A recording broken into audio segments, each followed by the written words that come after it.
Já sentiu que está apenas assistindo a própria vida passar, enquanto as tarefas que realmente importam ficam presas num amanhã que nunca chega?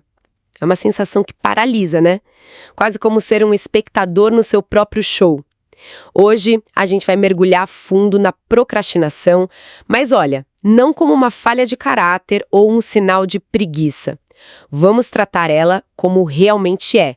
Um mecanismo da nossa mente que é complexo, sim, mas que pode ser entendido e, o mais importante, reprogramado.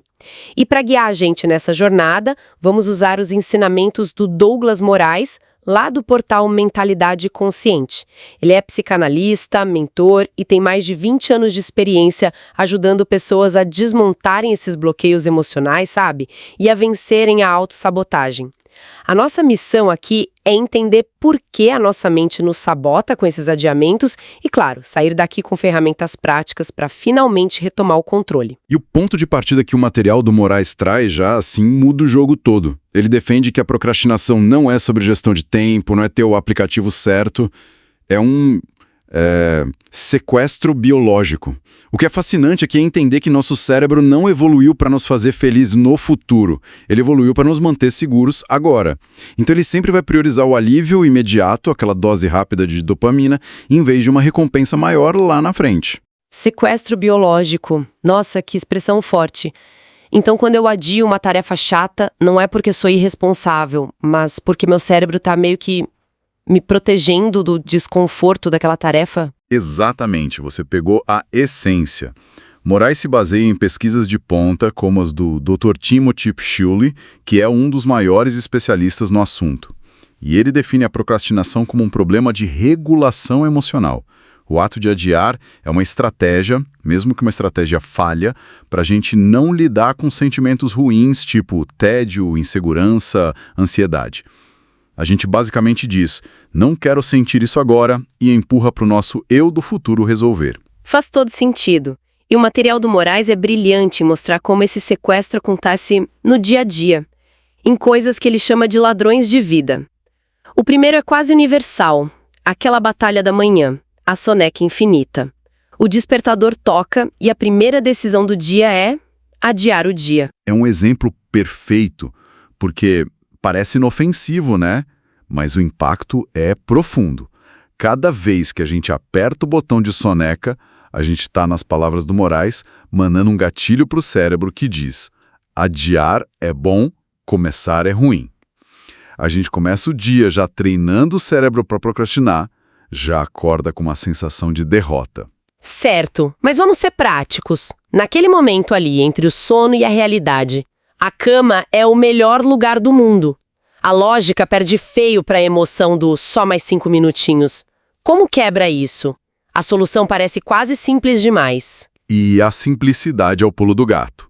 A solução é a técnica dos 5 minutos, que é baseada no princípio japonês do Kaizen de pequenos passos.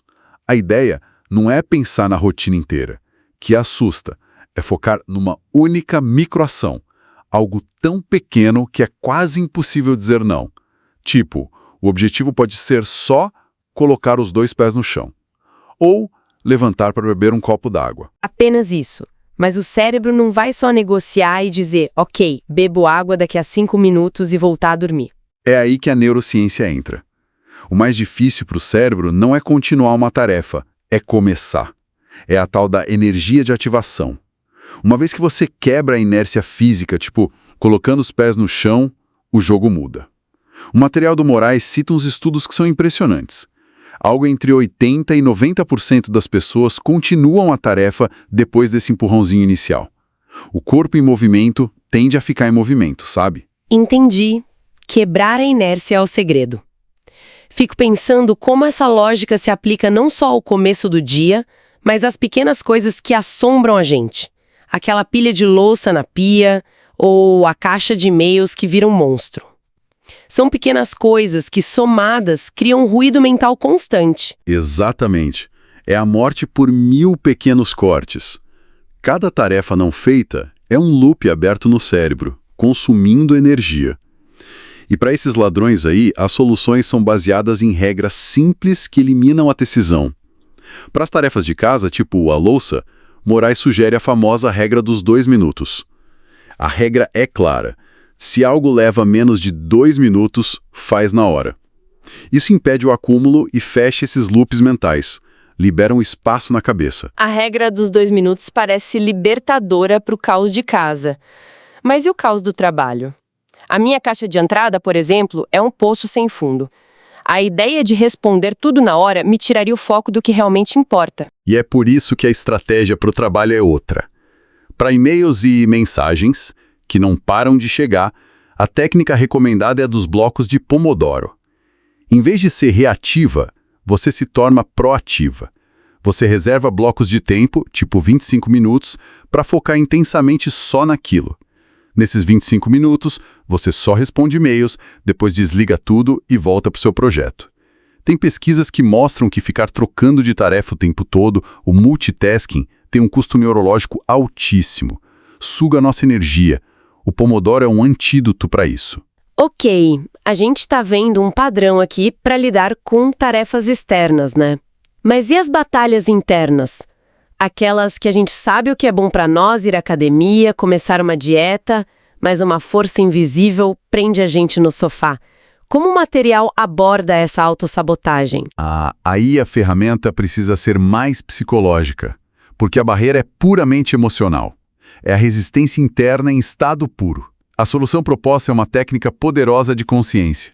Nomear o sentimento. No momento que vem a vontade de ficar no sofá, em vez de só ceder, você para e verbaliza o que está acontecendo. Diz para si mesmo: olha só, isso aqui é minha resistência tentando me manter na zona de conforto. Peraí, isso parece quase mágico.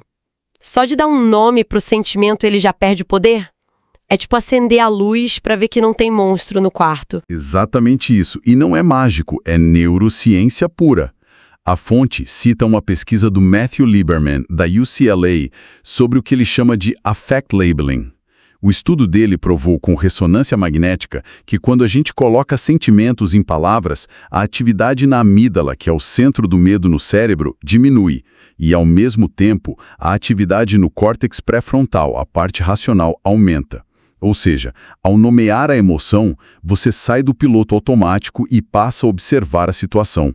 E aí, consegue fazer uma escolha consciente. Uau! Mudar do modo reativo para o modo observador. Essa ideia é muito poderosa. E imagino que se aplique ainda mais quando as coisas são mais sérias.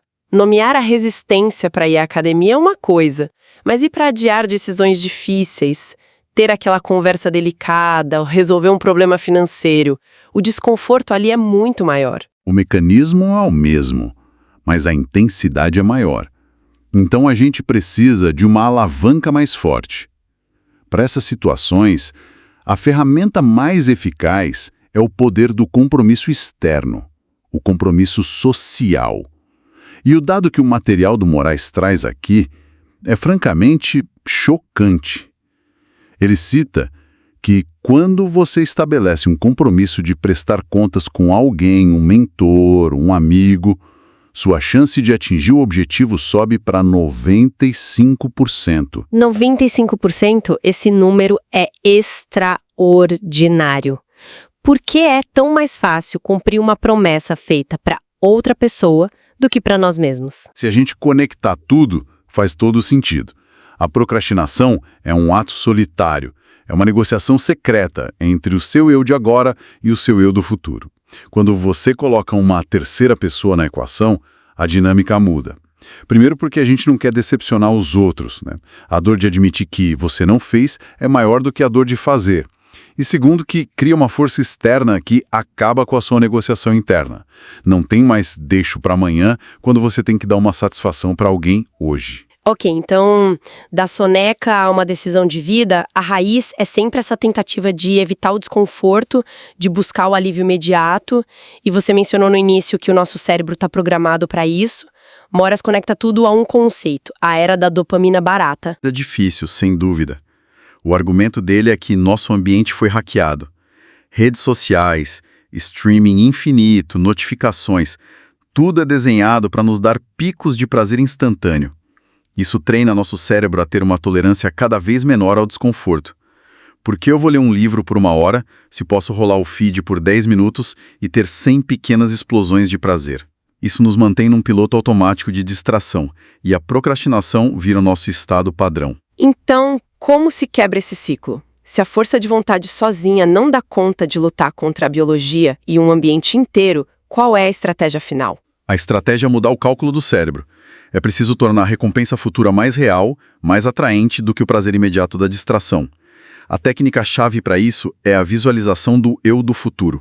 E não é só pensar, seria bom passar naquele concurso. É um exercício sensorial, emocional. Como funciona isso na prática? Em vez de focar no tédio de estudar hoje, você fecha os olhos e se transporta para o futuro. Se visualiza recebendo a notícia da aprovação. Sinta a alegria, o alívio. Imagine contando para sua família, vendo o orgulho no rosto deles. O material cita a pesquisa de Hal Hershfield, da UCLA, que é fascinante. Ele descobriu que, para o nosso cérebro, o eu do futuro é como se fosse outra pessoa, um estranho. A visualização cria empatia por esse estranho. E fortalecer essa conexão pode aumentar a motivação no presente em até 30%.